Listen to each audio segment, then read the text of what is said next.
Welcome to Culture Alchemy, where we do a deep dive into film, TV, music, and the stories and trends lighting up the group chat. We'll discuss what it means, why it matters, and how it shapes us. I'm Antoinette.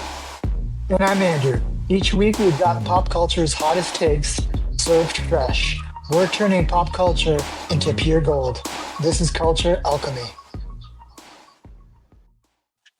All right, so here we are, episode 2. And we've got a great one today. How are you doing, Andrew? I'm doing well. I'm still high from the Love is Blind reunion, and I'm excited to unpack it and to talk about reality TV. We're keeping it real. We are keeping it real tonight. We are absolutely doing that. And as you said, I'm also really excited to dive into the conclusion of Love is Blind. For those who were not watching, season 8 just wrapped. They were in Minneapolis. The concept, you put a bunch of strangers into rooms separated by a wall. They go on dates. And then they decide, based on just the conversation and the vibe, whether they want to meet the person they end up choosing, and that person then becomes their fiance. And then they go through a series of shenanigans until they get to the wedding, where they basically choose whether or not they're going to actually get married. So it's been an interesting season for sure. Well, I guess let's, because your face, and for those of you, I know you're listening to audio, but if you could just see Andrew's face right now. I use the word interesting with air quotes around it because it has been a season that has been, it's been a kind of, it's been sort of divisive. I think there are some people that have felt this season has not been their favorite. But I want to get your thoughts on it, Andrew. So overall, season 8, what were your thoughts? Well, I definitely didn't love this season of Love is Blind. It was mid. I would say it's mid. It was not very memorable. There wasn't like a lot of drama. I think the cast was like very forgettable in my opinion, and not as memorable as previous seasons, I would say. I mean, there was some standout couples for sure. Yeah, it wasn't my favorite season. Definitely not. Yeah, I don't think you're alone in that one. I mean, for me, I've been watching from season 1, so I was going to rock with this regardless. It's going to be really hard for me to not see it through, but I hear you. I found myself fast forwarding a lot through it, getting up to do other things while I was watching it. It was definitely not the best season. However, I am really happy that we had one couple that did emerge, and they are still together to this day. So why don't we break it down by couple, and we can start with the couple that won my heart, Taylor and Daniel. I loved this couple. What were your thoughts on Taylor and Daniel? Yeah, they're definitely the couple of the season. I feel like they're going to last, and well, they have to last because if you saw the reunion, Daniel got Taylor's eyes tattooed on his chest. So is that so she can always be watching him? Is that why? Like that is he's committed, right? He's very committed to that. Yeah, getting your partner's eyes on your chest. That is that's pretty extreme. It's hardcore, man. It is. It's hardcore. What do you make of that? Like, and our listeners can comment as well. Like, would you ever get your partner's tattoo their name, or go as far as getting their actual, eyes or some other type of body part on your body parts? Would you ever do that? Okay, there's a lot to unpack there. So with the Taylor eye tattoo on Daniel, first off, let me just say, I thought it was really cute that he did that. I wasn't a fan of the actual tattoo itself. Like I thought he No, was just I going to thought it get. was cute until I saw the tattoo, and then I was like, oh, that's not cute. Yeah, Right? he talked about getting That's not. like seeing a photo of her at a ball game and then wanting to get her eyes done. And I thought, oh, that's really sweet. And but he literally took the photo and did like a square block, like a rectangle block of her eyes. So to your Yeah, point, for that's wild. me, is a pretty harsh look. Like if if anything, I love the idea of it. I just don't think personally, tattoos are art. I wasn't a fan of this particular tattoo, and I wouldn't get this sort of thing done. I would, however, I would get a tattoo of something that was symbolic of my Okay. partner or symbolic of the bond. I would, and I actually have seen many couples get tattoos on their ring fingers in lieu of getting rings. I would probably do something symbolic for sure, somewhere on my body. If the other person were also going to do something similar, then I would do it because then I think it makes more sense to me because it would feel more like a shared experience, something that we're both doing. Mhm. I feel as if a name. I'm a little superstitious around tattooing people's names uh, on bodies. That's just my personal thing, my personal quirk. Like I feel like it's immediately going to curse you, but at the same time, I feel I would never say never. I'm just more inclined to do it in a more metaphoric way, more symbolic as opposed to the actual name. But would I do Yeah. it? Yes, I would. Yes, I would, and I would definitely consider doing it. Not so sure a body part. I'm not quite sure I would do that, but never say never. I mean, I guess I'd have to be really into that body part, I guess. I don't know, but I love the idea of what he did. I just don't know if I like the execution of it. But certainly, you know, That's fair. yeah, it's a great idea. Well, what did you think? What are your thoughts on that? Well, you don't want to be like Johnny Depp, who was in a relationship with Winona Ryder and made a tattoo that says "I love Winona," and then that relationship didn't work out. He eventually changed it to "I love wine." Yep. So yeah, you don't want to pull a Johnny Depp, but I definitely I'm not getting my partner's eyes, all right, on any part of my body. That's a hard no for me. I do like the concept, like you mentioned, the ring tattoo around your ring finger. I like that concept. Potentially the name, potentially my partner's name. I'd be open to that, or some type of symbol. Maybe yeah, that we both get. And we're connected through this tattoo. Yeah, Yeah, yeah. I think this tattoo itself, like it's interesting because yeah, you really can't avoid it. Like so I mean, I guess he is locked in. he's That's what I get from this tattoo is like you're not gonna She's step out on always this going to be woman. watching him. Somebody's watching me. Yeah. Definitely. She's always watching. Yeah. You're Taylor's not gonna watching step out of you line. at all Anyone who wants times. to try and step out of line with you is going to immediately get blasted with like your wife's eyes barreling at her. So I mean, it's Yeah. an interesting choice for sure. But I love how in love they are and like they seem like they're thriving. Like you said, they were very very happy on the reunion, and I think these two have got they got the stuff. I think they can go the distance for sure. I was really really impressed with how they managed their very first obstacle, which was really that social media, like really nothing burger around whether Daniel had been Mhm. following Taylor previously and had seen her, which would have obviously like made the whole concept of love being blind kind of a moot point. But it seemed like they Yeah. had a conversation, they talked it out, and I really like the way that they communicate. They seem like they're really really in sync. They have a lot of fun together, and there's a lot of respect there. Like I feel they have a mutual respect. So I see these guys going the distance for sure. I agree. I agree.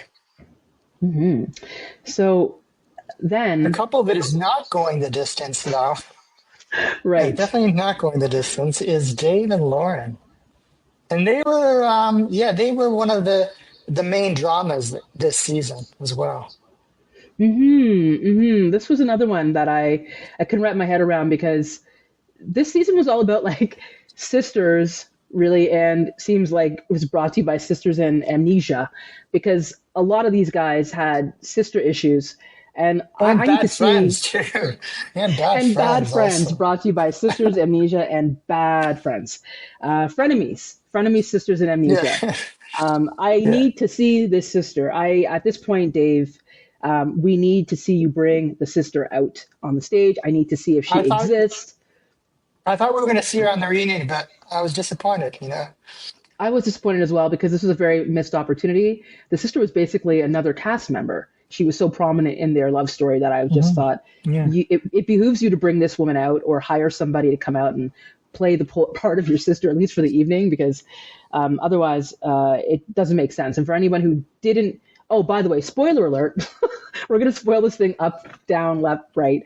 If you haven't watched Love is Blind and you're hoping to watch it from start to finish, then go back about, I don't know, 12 minutes and just come back to this when you're fresh. But if you don't care, just know we're going to be talking about it as if you've seen it. So, yeah, Dave and Lauren, this was a relationship where Dave was concerned about Lauren having hooked up with somebody a couple of days before she actually started the Love is Blind show.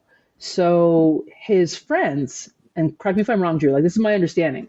His friends told him that, hey, she hooked up with this dude that we know. I guess a couple days before the show started, we're concerned. She seems, because she did this, we think she's like, we question her moral fiber. Like she seems like a loose woman. I don't know. I was getting all sorts of like Scarlet Letter vibes from this whole thing.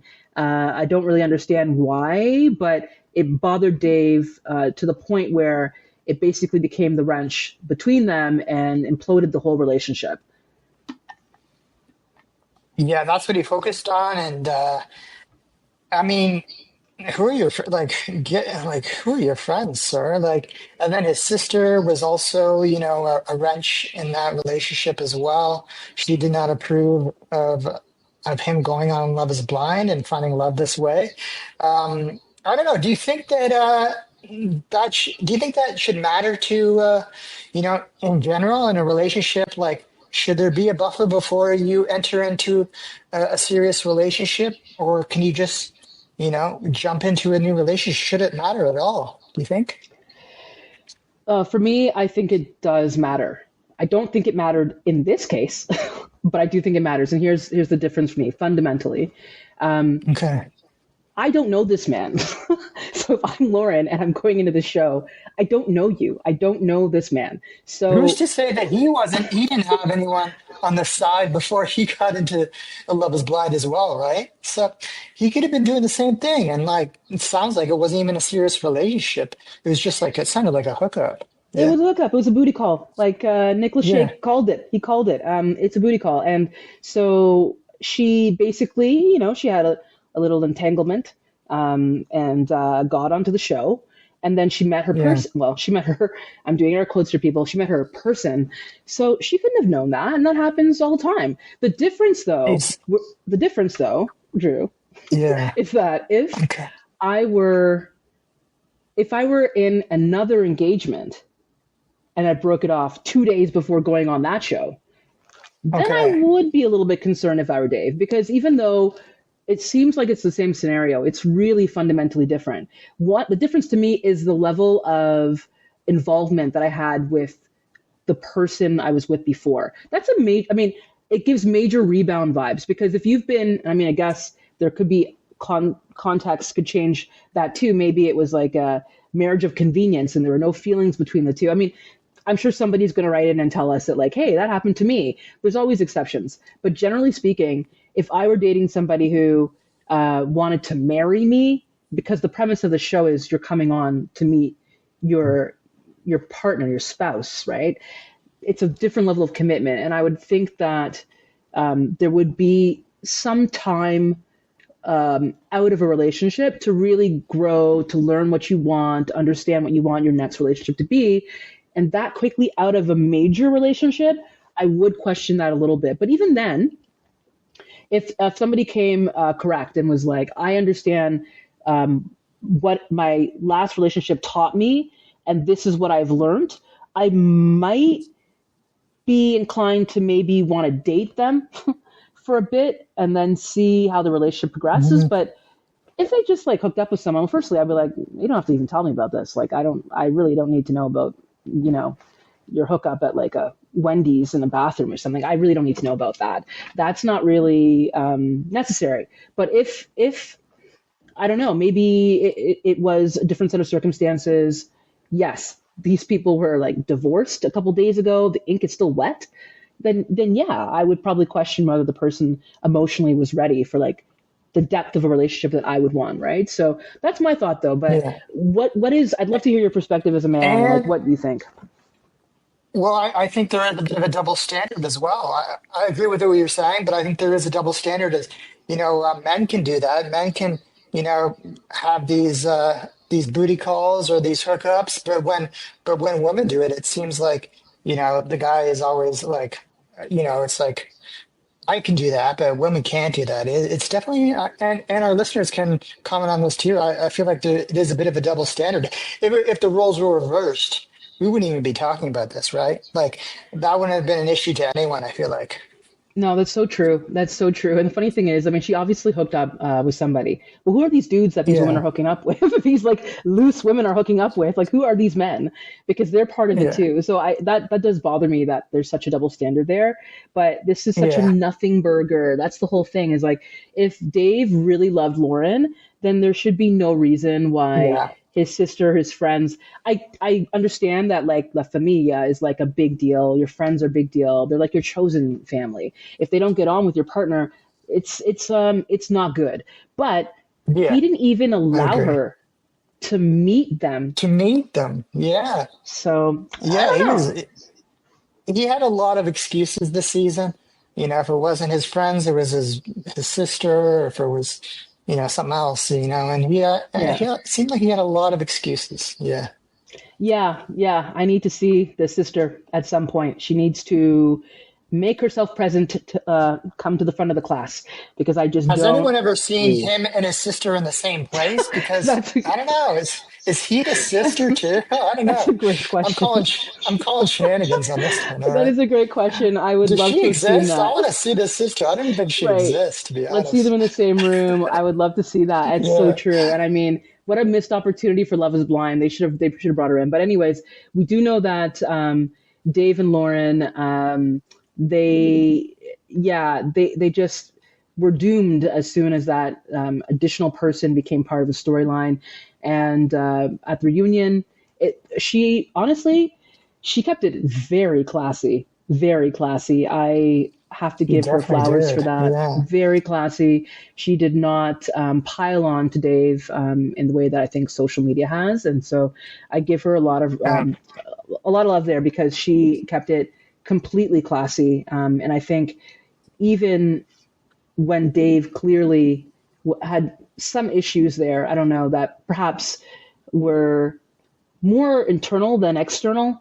I think she allowed him just to be, and for her just to move on, she kept it so classy. So kudos to her. But Stay yeah, Dave and classy, Lauren, Minneapolis. Stay yeah, classy, Minneapolis. And back to Minneapolis too. I noticed in in the reunion, they announced that the next season is going to be in it's going to be in Denver, Colorado, Mile and they High made a City. whole thing about it, passing the ball from Minneapolis to Denver, Yeah. Colorado between these two football players, and but I just didn't like. They made that like a big deal, but like watching this season, I didn't. Nothing spoke to me about this is Minneapolis or this Mm. is um, like these are the people from Minneapolis. Like, did that reflect Minneapolis really well? And is the next season going to reflect Denver, Colorado? I wasn't. Nothing spoke to me that this is even where this was. I didn't have no. It could have been anywhere, as far as I'm concerned. Yeah, Yeah, that's really true. And I mean, I'm trying to think back to other seasons, like were yeah. the cities more prominently. a focus. I feel like in one, Atlanta was a little bit more prominent as in a previous season, but Yeah, I think the culture should be more like the city, and the culture of the city should be more reflected in the show. That's what I feel like, and I think hopefully they try and do that when they're in Colorado. yeah, I mean that's a great idea. I would love to see it, and I think it would give us an idea as well as to like what yeah, like what their lifestyles are like. Like let's see them out and about in the city doing things. I kind of agree. I didn't realize that until you just said it. That maybe that was something that was also lacking. They were in the Midwest, so Minneapolis in winter is not I've never been necessarily the there. most yeah, not the best. Maybe the best locale to shoot, but it would have been nice to see a little bit more. And so, yeah, you're right. I think that would be a great addition as well. Hopefully, they bring it when we get to Denver and we see a little bit more of the Mile High City. So it's supposed to be one of the happier places, or I think it's Boulder is like the happiest place in America. I think, Oh if I'm not wow. mistaken. Yeah, yeah, people are really happy there. It's supposed to be beautiful, so I think that might be a great opportunity there for us to see a little bit more of the scenery in Colorado. So well, I'm here for it. Let's see what happens. But I'm also here to talk about another couple that I thought was very interesting. Devin and Virginia. What are your thoughts on Devin and Virginia? At the beginning of the season, when they connected, I thought they were going to be a great couple, and I thought they were going to Mm, last. But they went south. So it sounded like, during the season, you saw that they had some differences, political differences. It seems like finances was an issue as well. Communication might have been an issue. And then on the reunion, Virginia, she was definitely she had receipts. Okay. She definitely had some hmm receipts, and she was very hurt, it sounded like. And I think one of the major issues was the political issue, where what side he was on. And I don't know if she saw a Make America Great Again hat in his closet or something. I don't know what it was. She wouldn't reveal that, but they definitely had some fundamental differences between them. Yeah, fundamental. I was kind of laughing as you mentioned off the top. They just had a few minor differences: communication, finances, values, basically lifestyle. Yeah, Yeah, just a few minor issues. But pretty I much everything you can think of. Yeah, pretty much everything. But they look great together. They were giving vibes that they were very in sync and in tuned, and I also they was did. really They did. surprised. I was surprised that they didn't ultimately make it, but I was not surprised when at the reunion, as you said, Virginia brought out literally, literally brought out receipts, and we found out about money hoarding on Devin's part. Um, uh, well, he says a friend, but an ex-girlfriend leaving him a night like a a letter, probably just to congratulate him or wish him good luck. But the context behind that, as I heard Virginia explain it, was that he went and met her, an ex, before the wedding and didn't tell her about it. That might not seem like a big deal, but the more that I sat with it, the more I thought, yeah, the money, hoarding that money, not telling her about the Mhm. rendezvous with the ex before their wedding. There was the obvious like problems with their misalignment of values because the way that she did this like a G, the way she prefaced her values, like I'm not comfortable talking about Devon's, but I will tell you what my values are. I will tell you what I stand for, Mhm. and then proceeded to list everything that led me to believe that he's not like he's pro-choice or he's pro-life, perhaps that he's not Okay, for yeah. not in favor of LGBT rights, not very progressive when it comes to different religions and the right to practice your own religion. So she didn't say it, but she basically said it. So Yeah. that information alone, I was like, yeah, she made the absolute right choice. And like all things, hindsight is 2020. You go back and if you look at the previous episode where she was actually getting ready, I've said this before and I said it again. I'll say it again. I actually really like to see when people are getting ready, putting on the tux, putting on the wedding dress, like the accoutrements, like the things that are happening before they actually get to the aisle. You could see it That in her means it's face. real. That means it's real. Once they put on the suit or the dress, it's Yeah. It got It real. hits. It hits It got them. real. Yeah. It And just I hits could you. see it in her face when his family came in. He had like his mom and I think his sister came in. And I could see it in her face. She was just like, it was not a good look. Like I could see it now in her face with the knowledge that she wasn't going to say yes. There was something Yeah. just something was there. So yeah, I was surprised, but then also She not had no surprised. poker face. She had no poker face. That's for sure. Yeah, yeah, it was unfortunate. But again, too, like at the reunion, it seemed like there was more than meets the eye there as well. Because afterwards, Virginia did say that she tried to communicate with Devin, and Devin made it seem like she ghosted him. But lo and behold, our friends Molly and Madison seem to have a different story, right? Having met up with Devin at a bar somewhere in Minneapolis. So yeah, this one took a turn. This relationship. Yes, it definitely went south. But I mean, with having those issues, it's good that they, um, talked about them before, and that's one of Hmm. the things I like about Love Is Blind. It kind of fast tracks you into a serious relationship, and you have to ask these questions, and navigate this early on in the relationship, because later on it's going to come up, and if you're not aligned in that way, it's not going to work out. Yeah, no, for sure. I thought maybe they, they talked about their values and got to some sort of understanding around the differences there, but there were a lot of differences. I didn't realize that were probably not handled on camera. Like a lot of stuff was Hmm. on the cutting room floor, so we didn't see half of it. So that's why I think a lot of us were really duped into thinking that it was much stronger. The relationship, the bond, and the conversations they had beforehand about the prenup kind of led me to think, okay, they seem to have gotten to a place where they have an understanding of how the relationship's going to be once they get married. But yeah, it was a very, very different look once we got to the reunion. So Devin and Virginia, no luck there. So they've gone on their separate ways. And which brings us, let's move on to another couple that unfortunately did not make it down the aisle for I think for similar reasons. I think this was also a value thing here. Sarah and Ben. Sarah and Ben.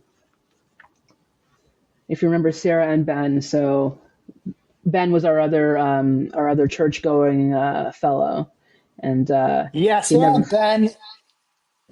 Yeah, they were. I thought they were going well on the season, but then seems like they have their. I mean, doesn't seem like it. The main reason, Ben being a Christian and Sarah didn't like his church views, especially on the LGBTQ community. So that Yep. seems like that was one of the main uh, issues why they didn't work out after some tough conversations they had. Yeah, I have some thoughts on this one, but before I share what I'm thinking, I'd love to know, and I'm going to put you a bit on the spot here. We can edit this out if you don't want to share this. You need to think about this a bit because I guess this has come up multiple times now. This religious difference. Mhm. So I'm curious, like if you were dating somebody, and I mean, I would assume that at some point you're going to talk about your religious views. Do you feel you could be the Sarah in this case? Like, could you be with somebody who had extremely different religious views than you? No, not just like if I was in Sarah's position or, um, yeah, talking about political issues or religious, where you stand in your religion. Yeah, I could not go through with it as well. I'd be in the same position. Yeah, it's where you fundamentally believe in, and including religion, and your stance on different communities as well, and especially because her sister is part of the LGBT Hmm. community as well. So Yeah. that's yeah. If you don't align on that, that wouldn't work for me either. I totally understand where she's coming from. Yeah, yeah. I think that was one of the main concerns that I had was Hmm. not so much that they didn't potentially see eye to eye on, like, how many times they need to go to church each week. I guess you can kind of work Yeah. around that if you're both like fairly aligned on I guess where it counts on spirituality. But I was really, really concerned when Ben started talking about things that kind of showed me a lack of curiosity. That was, I think, what her problem was. Like there was just a general lack of curiosity. Yes, the LGBT, the murkiness of his stance on that, not understanding how his church felt about that particular issue was odd. But I also felt it was odd that he was like, Yeah, I don't have anybody in my life who is from that community, so I didn't really feel I needed to know anything about it. And I guess the same thing goes for Black Lives Matter. yeah, He's in Minneapolis, man. Like this is yeah. we have to remind people like the context of the city, like you said before, Andrew, is important here. I mean, this is Minneapolis, by the way, is a beautiful city. I love the Twin Cities, but this is also the place where, like, I mean, George Floyd took place here. This is something that, to me, and yes, I'm going to feel that more personally as a Black woman, but it's like you don't know anything about any of these issues, like, and don't feel you need to know about it because it doesn't intersect with your day to day life. Well, I don't know. Like that's more offensive to me Yeah. than anything else he said. Also, Ben suffered from amnesia as well on the reunion too, because That, he didn't remember certain conversations. He didn't remember saying certain things. yeah, Yeah, that was a common yeah, theme on this reunion. yeah. People suffering from amnesia. Absolutely, man. Absolutely. I don't know what's in the water here, but these men, especially the men, seem to have some very selective amnesia. I don't know. It's Right? it's a problem, Minneapolis. I hope they can fix that in Denver. But yeah, I just didn't like that. That was not a good look for Ben, and especially considering if I choose to believe Sarah, and I do, that he only contacted Sarah just ahead of the reunion to get their story straight. So it's like he, it's like he, Yeah, that is sus. That is sus to me.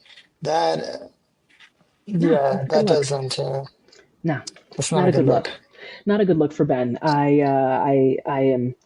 am, yeah, not a good look. So I think that was safe to say that she made the right call. She dodged that bullet on that one, Sarah. And there wasn't that much to talk about with them, much like most of the season.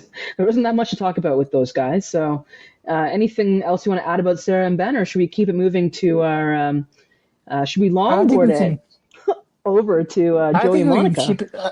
Oh, I like See what I that did there? segue. Yeah, see what Yeah. I did there? Yeah, so Joey and Monica. All right, well, what are your thoughts?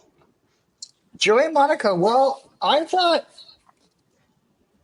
on the wedding episode, she said no because he longboarded into the ceremony, and I thought that I was like, oh, okay, Yeah. that's definitely a no for me. Um, yeah, Monica and Joey, they were actually they had one of the most smoothest love journeys this season. They were the first to Yeah. actually get engaged on the show.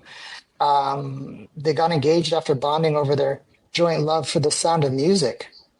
Mhm. So I thought they were going to make it after that. I was like, everything is going to be good. Yeah. But no, it seems like they first started with Monica's sister didn't approve of him or his vibe, I guess, or maybe it was happening too soon. And then it seemed like it turned into Joey's lack of affection. Maybe he was getting more of a friend vibe, it sounds like, but then it seems like he didn't communicate his feelings very well, also. And then there's some other things which came out on the reunion too. Yeah, Joey and Monica, I was surprised by them as well too. I actually thought they were going to make it, and I don't know if it was just the edit. I don't know if it was just the lack of romance this season. I was just so starved for it that I was like, I got to believe in something. I don't know, but to your point, there Yeah. were some issues there, and I think when Monica explained on the reunion that yes, basically Joey friend zoned her, and she herself didn't see it until she went back and looked at it and kind of thought, yeah, he's he's not really that into me. I actually Mhm. I didn't I don't know, I didn't really see that, but now in hearing what she's saying, I'm going, yeah, that's very true. He was very like nonchalant even on the wedding day about like everything that was happening. It was kind of like, yeah, that's cool, man. Like, I guess we'll just, he was kind of just going along with everything that was happening, but he wasn't really locked in to anything that was happening. And so even the way he Yeah. longboarded in, which by the way, actually, I was crazy about that. I loved it. I actually thought that was really cool just because it felt very him. It felt very much like their wedding. But I now see it differently only because I just see Joey differently. And I Yeah. think this might be what you were alluding to earlier about other issues.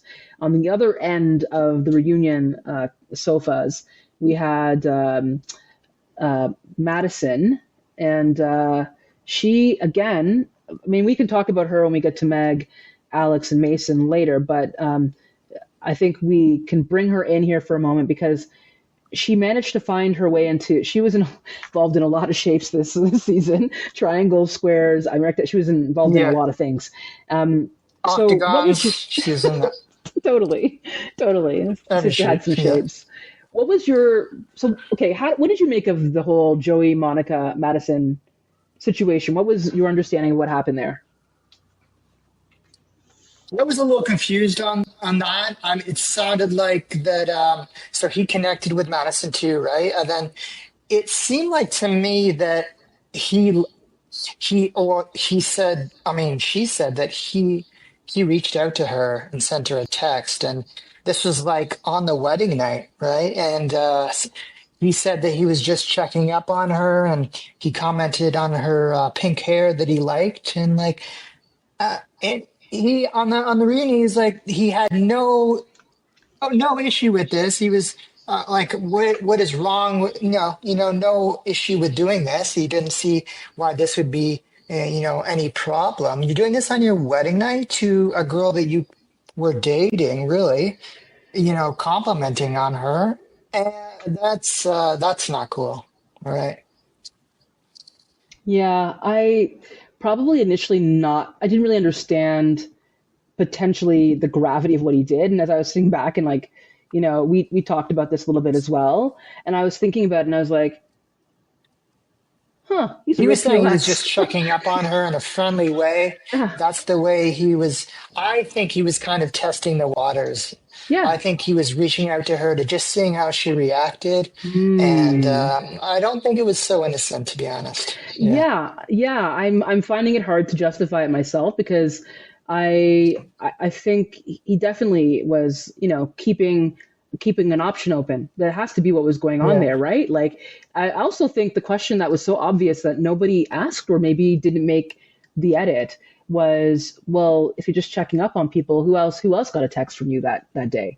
Because I'd love to know if other people got DMs from Joey here, because if it's only Madison, well, then that's definitely damaging, right? Because like your whole narrative is, I'm just Yeah. checking up on people, and I think that would have been interesting to have asked that follow up question. But you're absolutely right. Like, I mean, basically, you're spinning the block on an ex, right? Whether or not you think she's into you, you were hoping that you were going to get some kind of response from that, and on your wedding night, that's just Yeah. yeah, the level of disrespect there is wow, it's wild actually. And so again, Monica, who looked great by the way at the reunion, like oh my goodness, she kept it so classy there, so classy. I think she had every right to feel somewhat duped, and actually getting back to the sister of it all. Now I kind of wonder, like, do you think the sister saw something we didn't see, or because I think people were initially kind of thinking she was Yeah. a hater, that maybe she was jealous because she's the older That's sister, what I right? thought at first. I was like, what is it? What does the sister see? Like they are completely in love. But then like, yeah, maybe her sister did see that it wasn't he wasn't as genuine, as wasn't that genuine. Maybe in his he's just kind of like doing it for the show. Yeah, she caught something. She caught something, and I thought that was really interesting as well too. But Joey used the sister as an excuse as to why maybe he just couldn't get there with Monica, and at the same time, as you said, Madison as well was also kind of thrown in there. He made it seem like Madison was Hmm. pursuing him. So Yeah, Just that wild. was like Joey. Joey, really, you gotta Yeah, do better, Joey. Do better. yeah, exactly, exactly. Really, honestly, that's all we need to say about him. Anything else to add about Joy Monica before we get on to the Meg, Madison, Mason, Alex situation there? No, I just yeah. I mean, Joey. Apparently, he slide into the DMs. That's definitely not cool. Especially on your wedding night. And Yeah. I actually believe with Madison with this one, I'm going with Madison on this one. Like, um, there's no way. I don't believe that he was going after him. I don't believe that at all. Yeah. No, I don't believe it either. And even if at the bar, so there's a point in every Love Is Blind series where all the people that were dating, they bring them together. So this is after they go on to the exotic locales as couples. They bring in all the people that were part of the main cast. So even if they weren't successful and didn't find somebody to marry, they'll all kind of meet up, but like for drinks or whatever at some point in their town.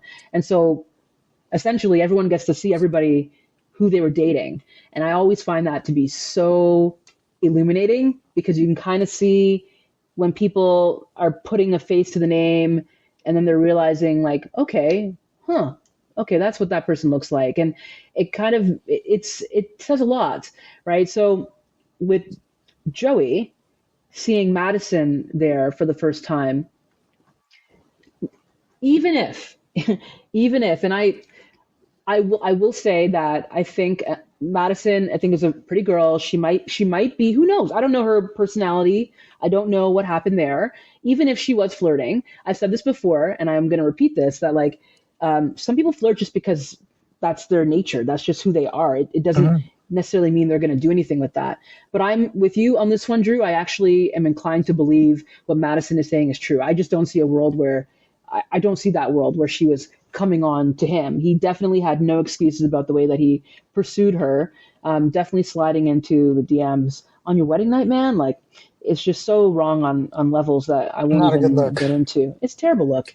But yeah, I think that it's interesting to always see when people do actually, you know, get outside of the pods and they get to actually spend time with the person they're with, and when they bring in other variables. And Madison was definitely a variable this season that was very polarizing for viewers.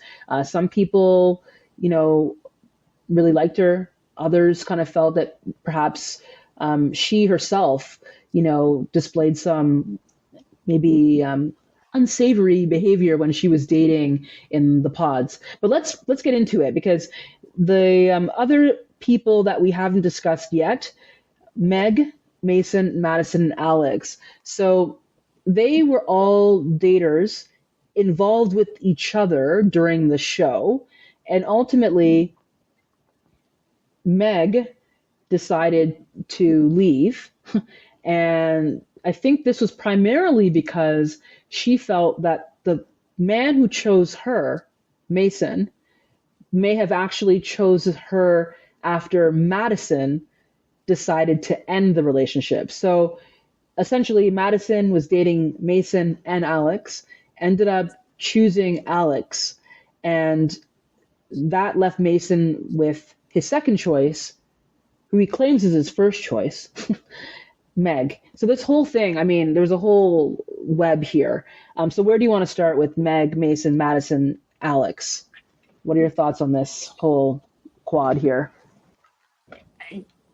Yeah, Mason and Meg, they didn't work out, but Yep. apparently on the reunion, they're BFFs now. So it seems like I'm happy for them. They have a great friendship.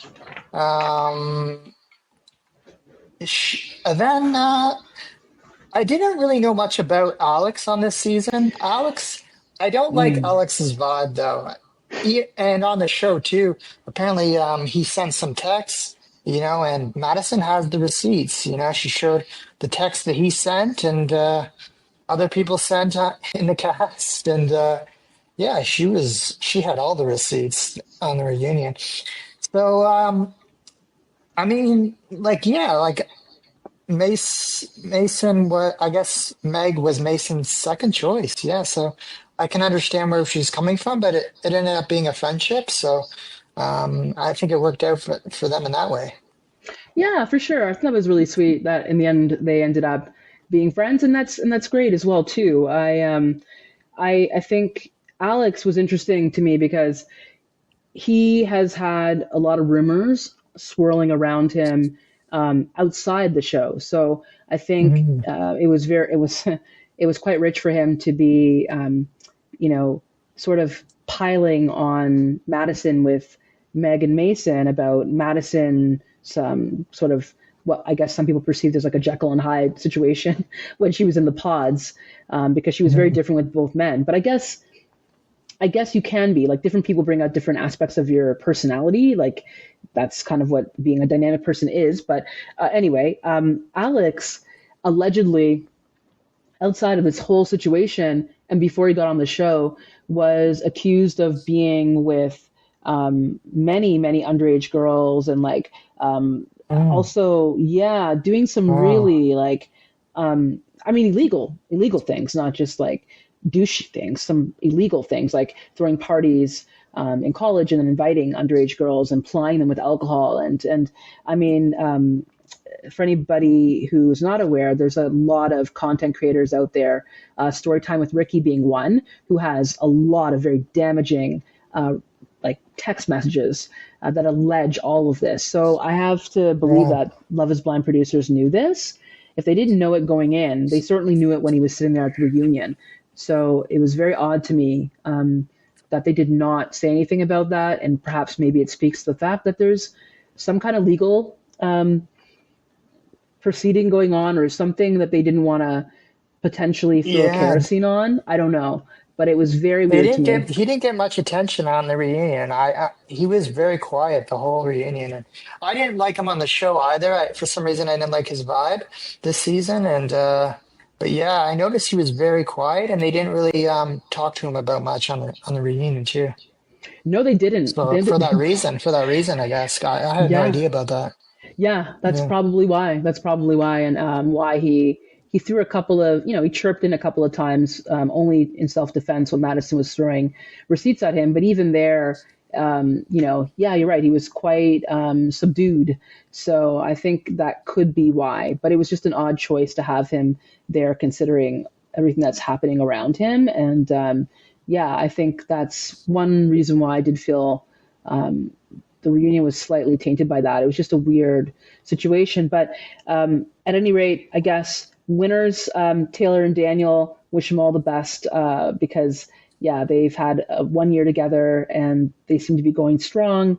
And like you said, Meg and Mason, they seem to have a really great friendship now. So that's great too. And I think,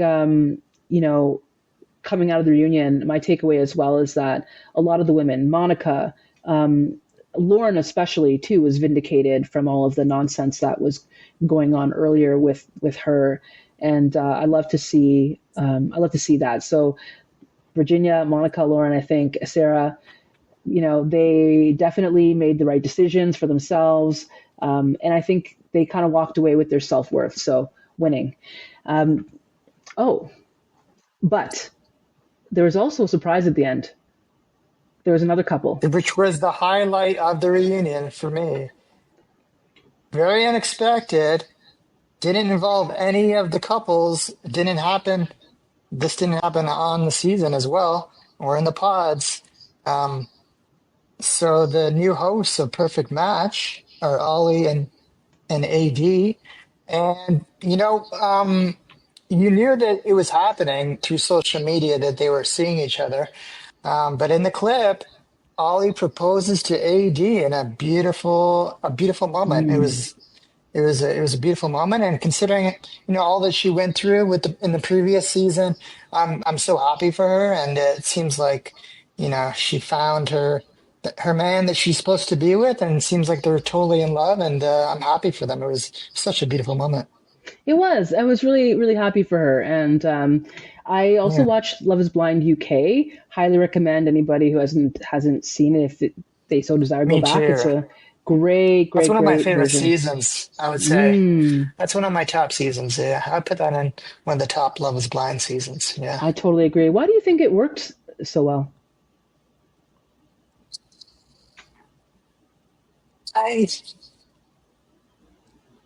I think part of the reason why it works so well is that I felt like a lot of the cast weren't were in it for the right reasons. I think that's one of Mm, the reasons maybe why they had maybe they struggled this season with the American version is finding people that are in it for the right reasons, that are trying to find mm, love. They're not in it just to become, you know, get that social clout and get famous and over social media. So I think it just felt like the cast they chose for the UK was that they were in it for the right reasons. Yeah. yeah, that's a great point. And I think it being the first, right? So Yeah. there wasn't necessarily, like you said, that thirst to use the show to prop yourself up socially. Yeah, that's it. And also, I have a little theory about this. So that was a cast of primarily older people. Most of them were in their Older. 30s. Oh, yeah. They were in their mid to late 30s. I think there's even someone on there who's in their 40s. And I think that made a huge difference in terms of Yes. the seriousness with which and the intentionality with which they were dating, right? Because they were a little bit more established and they were also a little bit more serious about why they were there, to your point. I think that's why it felt a little bit less cloudy. It was Yeah. more like they're having big boy and big girl conversations about like real Yeah, they issues. did. They were more, maybe the age was another thing too. I definitely That's a noticed good that. point. And they also sounded cooler, all right, more posh. All right. Definitely I did. love a UK accent. I love a UK Yeah, accent. it's true. Yeah. It's true. It's a great accent. It's true. I really enjoyed that season too. So yeah, so it was great to see Ollie and AD together. I thought that was such a wonderful pairing, and I'm definitely looking forward to seeing. Although we know obviously they end up together, but it'll be interesting to see what happens with Perfect Match when that does premiere. To see their journey and to watch them, we're going to be watching them fall in love on TV. So what a beautiful thing for them to look back on, to see that, as a married couple, like this is basically documenting our love story. And how many people can say that they can, I mean, if I guess if they want to, that they're watching themselves fall in love on camera. That's pretty rad, I think. Yeah. You know? No, I agree. I'm excited to watch Perfect Match and Yeah. yeah, see Oh, how it happened. it should be great. It should be great. And then, I mean, of course, like, just closing out the reunion show, we had a lot of like a first, I guess. We had our first countdown of the top five, well, top 15, but we saw the top five moments from across the 8 seasons, the most shocking, memorable moments, right? We saw a concert for the first time. We saw a family jam band at the end. We saw a sock bin throwing competition. I mean, they threw a lot of filler in for this Hmm. reunion, which does speak to your earlier point about this being a so-so or kind of mid-season, right? And Mid. it it makes me wonder, just kind of getting back to this whole premise of why we're even here tonight. I mean, if this Love is Blind reunion is indicative of, kind of, I don't know, the general atmosphere around reality TV, that, you know, um, the premise, at least with this dating shows, is that sometimes it's hard to actually find people that are there for the right reasons because there's so much awareness now. They're all too self aware getting on to the show Hmm. as to what the show can do for them, right? So, why do we Do you think they continue to should rename the watch? show to? Do you think they should rename the show to Love is Blurry or Love is Farsighted? Because this is now what season Yeah. is like. This is they're going into the ninth season, and I don't know. They I feel like they need to change it up for the next season. They After this Yeah, season, that's my takeaway, that they yeah. really need to go back to basics for the next season. So what do you think they should do? I think that they should um, choose. I feel like this season wasn't very diverse. Also, that was one of my issues with it. I think they need more diversity, reflected in the city that they live in. I think I think also a lot of these casts, I mean, they're all attractive. Like for the most part, they're attractive. Like I think they should focus more on personalities because it is called Love is Blind. I think that's what it should focus on more and more authentic Hmm. people that aren't in it for the social cloud as well. I think they should really go back to basics. Yeah. That's interesting. Yeah. Yeah, yeah, they do need to switch something up. I mean, something has to change, I think. Um, I don't know how, but those are some interesting suggestions, and I'd love to hear from our listeners if they have other ones as well too. But Yeah. certainly, season 9, Denver. Looking forward to seeing, yeah, what that's going to be like in the Mile High City. Um, so, I mean, if Love Is Blind was lackluster this season, I'm kind of curious, like, as the show continues to struggle to find people that are there for the right reasons, um, why do you think we continue to watch it? What is the fascination with this show and other shows like it? Yeah, I mean, while we continue to watch it, it is, we want to see the drama too, definitely that is a part of it. It's like that, that car wreck, you can't stop but to look away. And we Hmm. do like the drama of it all. We want to see some tea being spilled.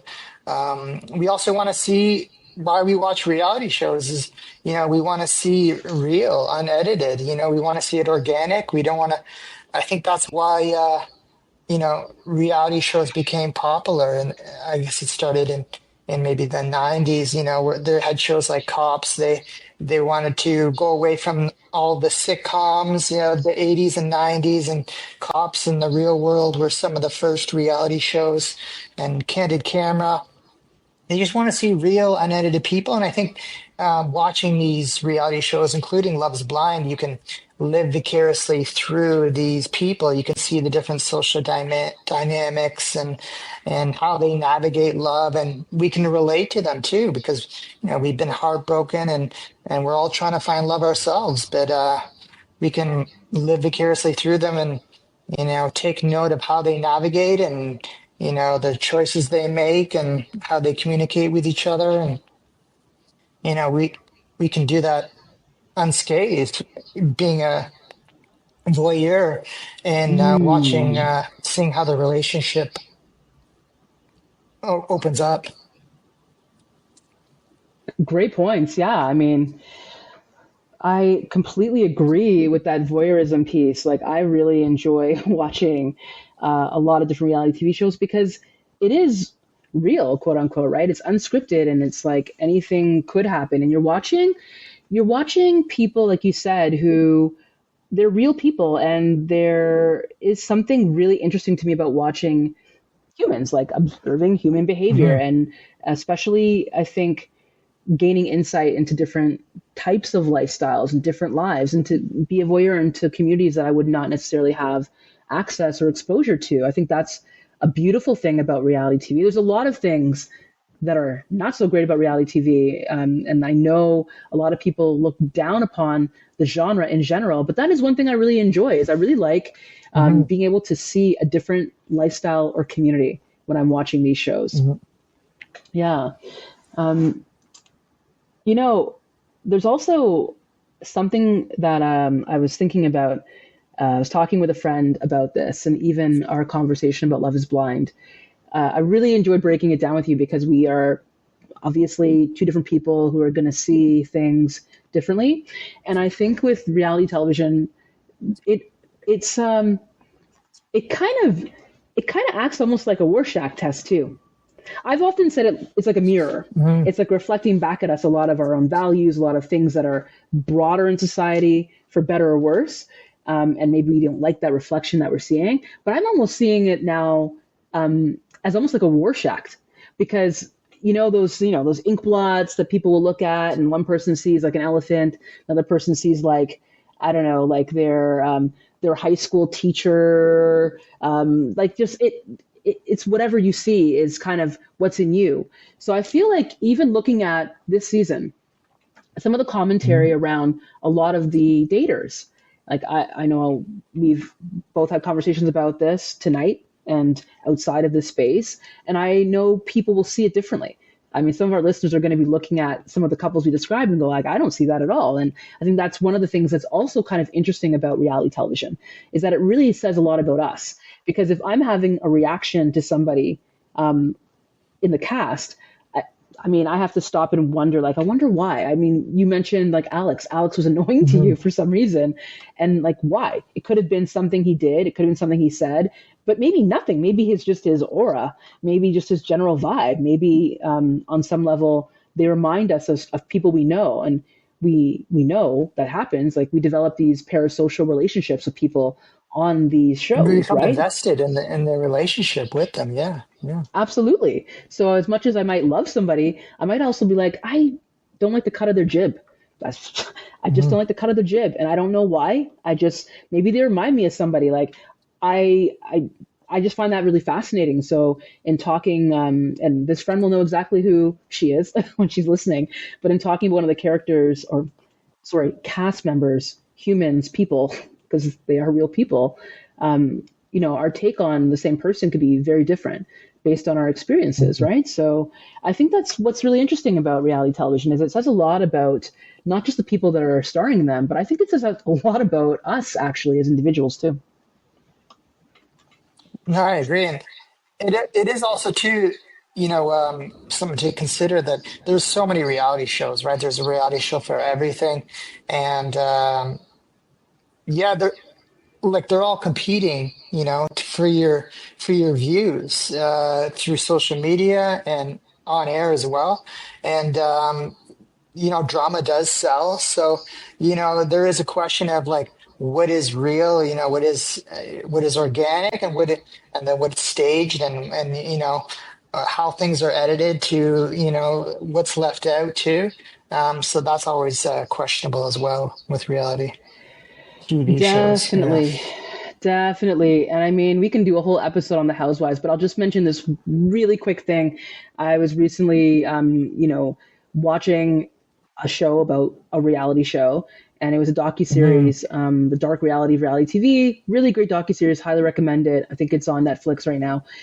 But it talks a lot about this, and how a lot of the reality TV stars themselves, they get paid like peanuts, like nothing, when they first start. Hmm. And they're expected to do all sorts of things, sometimes at the really serious prompting of producers that we don't necessarily see.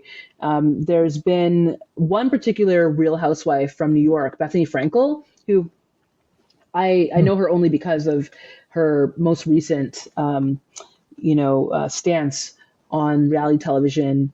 And I think it was in 2023, not too long ago, she basically tried to get a union going. She's been advocating for reality stars to have their own union. Just like actors are a part of SAG, like we are just as vulnerable, and we are creating entertainment that, obviously is really exploiting in many cases and extracting our own lives from, right? So it's important that we also are protected, that we have these protections. So I think that's really interesting, and there's a lot of things that we don't see, that happen Hmm. behind the scenes to bring us these shows that we get these, I mean, these hours of entertainment, whether it's a guilty pleasure or not, or a form of escapism or not. Yeah, somebody's life is really what we're sitting there and taking in. So I think it's really interesting to like examine critically, like both the pros and cons of this format of television. But it's certainly not going away. That much is for sure, right? And I I think it's really interesting, as well, that we're talking about these different communities that we get access to by watching these shows, but also the communities that they build outside of these shows, I think is really fascinating as well too. Anybody who knows, for example, like Survivor, there's, I mean, one of the longest running reality TV Mhm. shows out there, and I think there's such a huge community around this subculture, this subgenre of reality TV, or The Bachelor. The Bachelor has this Bachelor Nation. It's an actual community of people that are part of this fandom, and they get together and they have parties, and like, it's an epic community of people. So I think it brings people together as well too, right? And I mean, what are your thoughts on the power of reality TV, like bringing people together?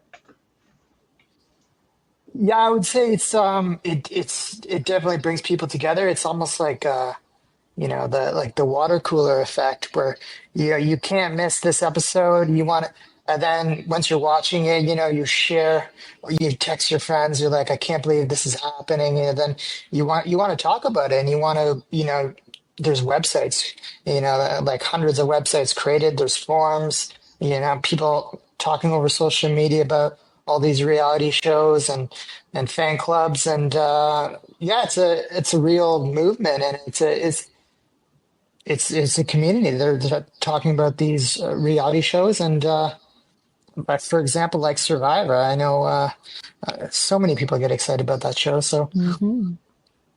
it's uh, it's yeah, it's pretty. The, It's powerful stuff. I mean, I'll fully up myself. Like I love Survivor. I've been watching it since day one. It's now like to me, it's not even that the show itself is. I mean, it's not necessarily the most groundbreaking. I mean, they're pretty much doing the same thing for like 30 years. But every season, yeah, every season, it's the people, new challenges, new locales. that's a different That's a season. Yeah. show, yeah, that really makes use of the locales. I always find that I get invested, even when there's a bad season, the fans continue to stay with it. They continue to watch it. And we might even complain that this is a terrible season, right? They've cast it all wrong, but we still rock with it. And I think that speaks to what you were saying about the community of reality television is that it And the does different bring people tribes, together. yeah, yeah. Absolutely, actually, yeah, tribes. There you go. And I think that can be for better or for worse, right? But I really enjoy that. To your earlier point, it is the water cooler. It is the one thing that people are going to be watching, and because we're streaming everything now, there isn't like a night of like must see TV where everyone knows they're watching the same thing, which is something I think we're all missing. We're all missing that that sense of being together again and like sharing in a collective experience. The reason why people go absolutely bananas when like their favorite band comes into town and they're all together and experiencing it live. It's like that almost like to go back to what we were talking about earlier about religion. It's almost like a religious experience to be doing Mhm. something communing. It's kind of like it's a very powerful thing. So It becomes an I event. yes, that's exactly right. It becomes an event, right? And I think that's something that, especially after the pandemic, we're so starved for that opportunity to do things and be together. And we're obviously, all gonna have different niches that we fall into, but it's just finding that one show that kind of hits the spot. Yeah, it's a big deal. And I mean, with that in mind, I'm really curious. I've already talked about, obviously, I love Survivor. There's a lot of shows that I do watch on the reality TV side, but just as many that I've never seen. And I'm curious for yourself, if you had the opportunity, would you ever go on a reality TV show? I have thought about this. I I would go on a reality show. I wouldn't go on Love is Blind. That's a hard no for me. I wouldn't. I would go on. I like the reality shows where there's a physical challenge. So I would go, but I wouldn't go on Survivor because there is physical challenges. But I'm more of a glamper. All right. I went into. I think I'd be voted off the island in the first week. To be honest. Had the tribe has spoken, I'm not going on Survivor. You just pack up But your I would things go and on leave. like an American Ninja. I would go on like a Wipeout or like a Fear Factor type Mm. reality show. Those are the shows that I would like to do where there's some sort of physical challenge, almost like a real world. I mean, the challenge, that's what it's called. Yeah. Oh The yeah. real world challenge. Yeah. Yeah, I like that show too. So it'd be something like that. Yeah. How Mm. about you? Would you go on a reality show and Oh, which one? in a heartbeat, I would go on Amazing Race. Love the show. Love the American version, the Canadian version. If there's any other versions out there, please write into the show and let me know because I will now be watching that one as well. I love traveling and I love learning about different cultures and experiencing new things. And I like that there are physical challenges, but also there's strategy, like there are puzzles, and I love a scavenger hunt. What would Never your seen one. strategy be? What would your strategy be on Amazing Race? Well, I think it starts And with choosing why the do you right think you would partner. do well on that show? Yeah. Yeah, I Okay. mean, the strategy starts from day one. It starts with picking the right person to go with. As you know, you run the race as a duo. So you need to pick the right person who complements you, or at least somebody that, well, preferably somebody that at least has some traits that you can, sounds terrible, but Sure. I'm just going to say it, that you can leverage for the race. Like, I have seen a lot of people race that have had the right pairing. So, where they were maybe not as strong, their partner had that strength, and vice versa. So, they could counterbalance each other's weaknesses. So, for me, I think strategically, first, got to pick the right person. I have to think about that. I've had some ideas in my mind in the past. I'm not sure Hmm. if that person I was thinking of before would race it today. But at the same time, right partner. And then I think in terms of if I'm going to make my pitch now for those who are listening who want to eventually do the race and who will get the phone call one day, I I think I would be able to keep my cool in chaos. So they often throw you into situations that are a little bit, well, always unfamiliar, right? Stressful. Unfamiliar, stressful, unwieldy, um, not a lot of direction. And I think I could maintain a sense of calm in those situations. I think although it's not necessary to have traveled to a lot of different places, I think having been to different places and having like the ability to speak a few different languages would be extremely helpful as well if I were racing the race. And I feel as if I would be able to be put in, yeah, a lot of different parts of the world and I could still hold my own. I think in terms of like weaknesses, well, one thing that I have thought about, I can't drive a stick shift. I know it's, a minor thing, but I think in the past I've seen seasons where people have been in different countries where they've had to go drive cars that are manual vehicles, and I can't do that. So I've actually thought about in the last few years I've thought about actually going to try to learn how to drive stick so that I could actually learn how to really drive a vehicle for this purpose, for when I go on You're Amazing committed. Race. You're committed to that. Like Well, for real. I'm definitely not going to be your partner because I'm going to get us lost. We're getting lost. I'm also going to have a meltdown every episode. Oh, Andrew's having another meltdown. All right. He's not doing too well.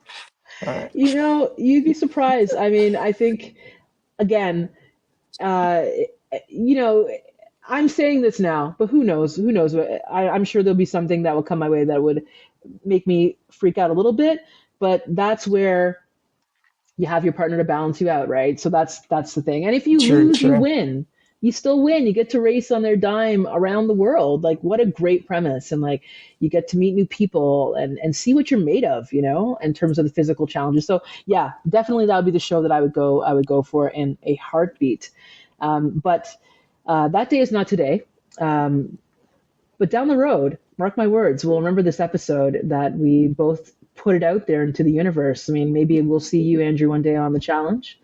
And if they resurrect Fear Factor, maybe you'll get that call one day as well too. We'll see you stuffing a Oh, I'm tarantula training for it. to your mouth. I'm training for it right now. Yeah. And who knows? You never know. Stranger things have happened. If the producers of Canada's Amazing Race are listening, feel free to give me a call. I would do it. I would do it in a heartbeat.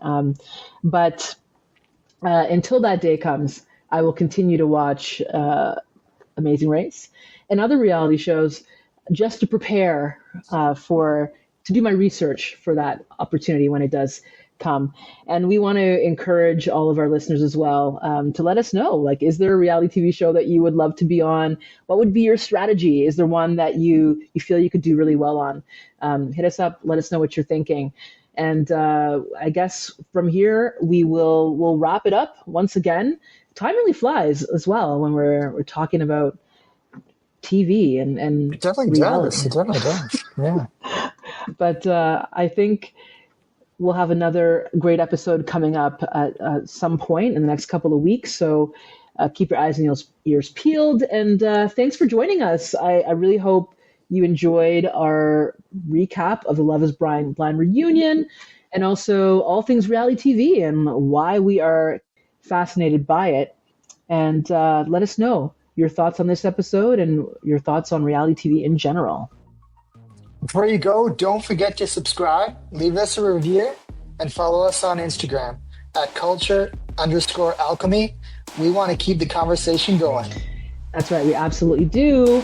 Until next time, alchemist, stay curious.